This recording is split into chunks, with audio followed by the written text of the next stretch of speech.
Okay friends, look at the point here.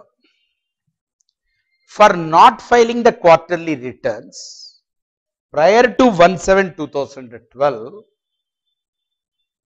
the point here is for every day during which the default continues, there is 100 rupees of the penalty. But life used to be very comfortable.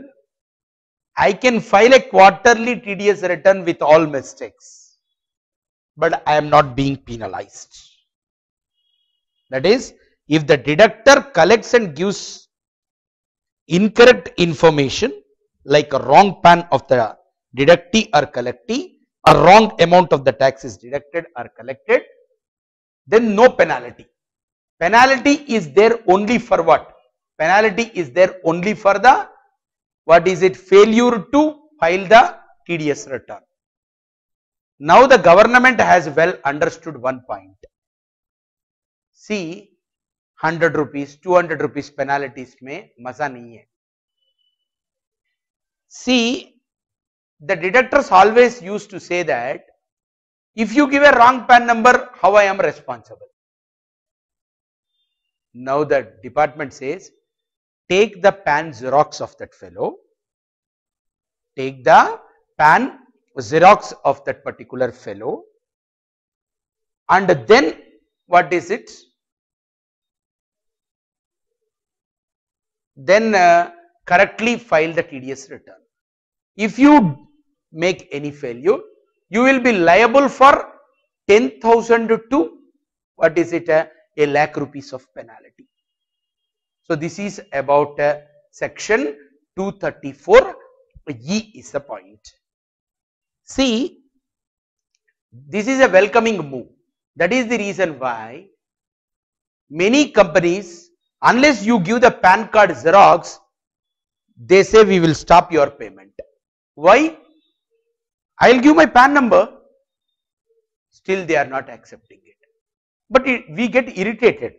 But they have got their own problems. The problem is now it is not the person who has provided the wrong information will be penalized. It is the person who has taken such a wrong information is getting penalized. That made the other person to think like this. So just in general you make a note of it. That is for a default in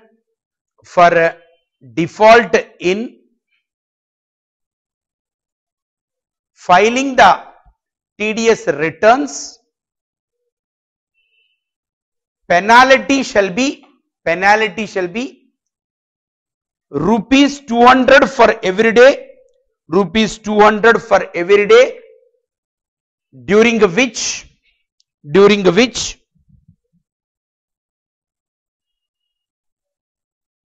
it is such a default continued. Such a default continued is a point.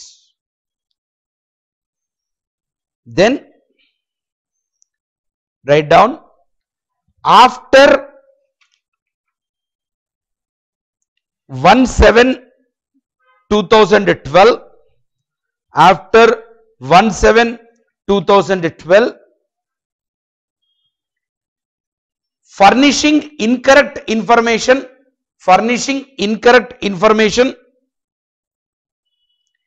in the quarterly returns of the TDS,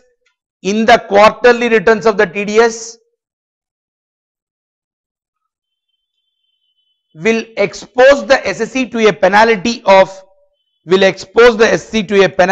of rupees 10,000 to rupees, which may be extended to rupees 1 lakh.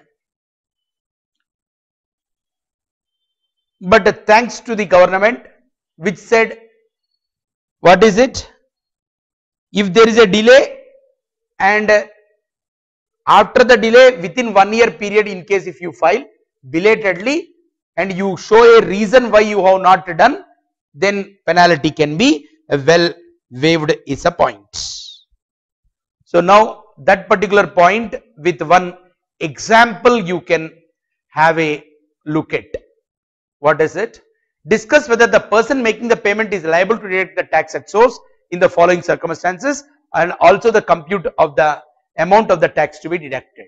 Yes, with this example we can revise all what we have studied. First thing is, listen carefully. Interest of 1750 paid by H Limited to Y Limited Yash and 4500 to his HUF on 15/5/2012 by way of account payee check on account of the debenture of the company held by them separately. Now you should answer that particular bit in what way? First you have to understand who is the payer. Payer is a company. What is the company's name? Histax Limited. To whom the payment is made? To the individual and HUF. What is the kind of the payment? It is a debenture. But when the payment is made? 15/5/2012. 15/5/2012 means what? Before 1/7/2012. In those days, on the debenture interest, what is the threshold limit? 2500. Is the payment is more than 2500 or less than 2500? 1750 means it is what is it? Less than 2500, no need to deduct the tax at source. But if it is 4500, since the payment is prior to 1/7/2012, the threshold limit continues to be 2500. So 4500 ke upar they have to deduct necessarily the tax. So that the tax works out to be how much? 450. 4500 into 10%. On interest payments, what is the TDS? At the rate of at 10%. So 4500 into 10% works out to be 450. How the answer is being presented? As per the proviso to section 193, the company shall not be liable to deduct the tax at source on the interest less than 2500 paid to a resident individual in respect of the listed debentures by way of account payee check before 1/7/2012. Therefore, no tax shall be deducted at source on interest paid to Ash by Histax Limited, provided Ash is a resident in India during that particular year. Similarly, I will also go through the second situation. Interest of 11,700.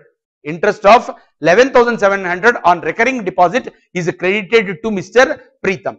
Please remember, recurring deposit, it is not liable for any 194A tax deduction. Please make a note of it. As per section 194A, tax shall not be deducted at a source.